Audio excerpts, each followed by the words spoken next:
quick and easy way to install any transitions, generators, titles, or effects into Final Cut Pro 10.4. Right now I wanted to put in the smooth zoom in transition. You can see down in the bottom here, nothing pops up, which is I haven't installed it yet. We're going to do step by step. First, you want to exit out of Final Cut Pro. And you want to get to this screen. How do you get to this screen here for your home? Sometimes it's tricky. You hit Shift, first I'll delete it. Hit Shift, Command, H, it pops up. And you're also going to want a new file as well. So hit hit Command N.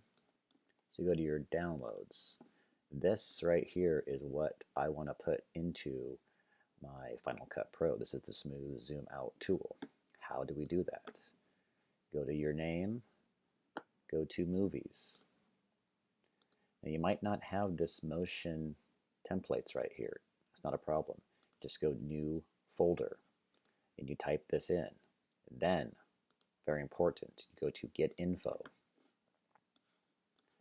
You must put in this correctly. This must match motion templates.localize. That's very important. That's the part that's going to trip you up.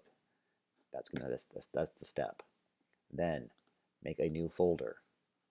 This is where you're going to do all of the titles, transitions, generators, and effects. So here we go. We're just going to do transitions for now.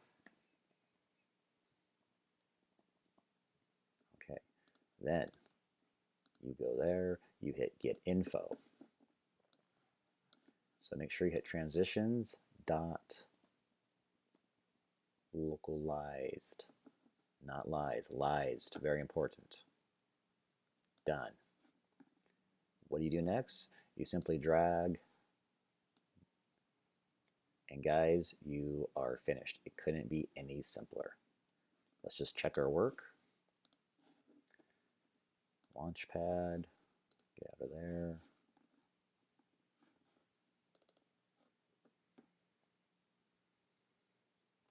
Now we go down the bottom, we type in smooth, and look, it's right there. Couldn't be any simpler. Thank you guys. Hit that subscribe button. If you want to see more of these videos, let me know, because I'm all about making it easy for you. Thank you.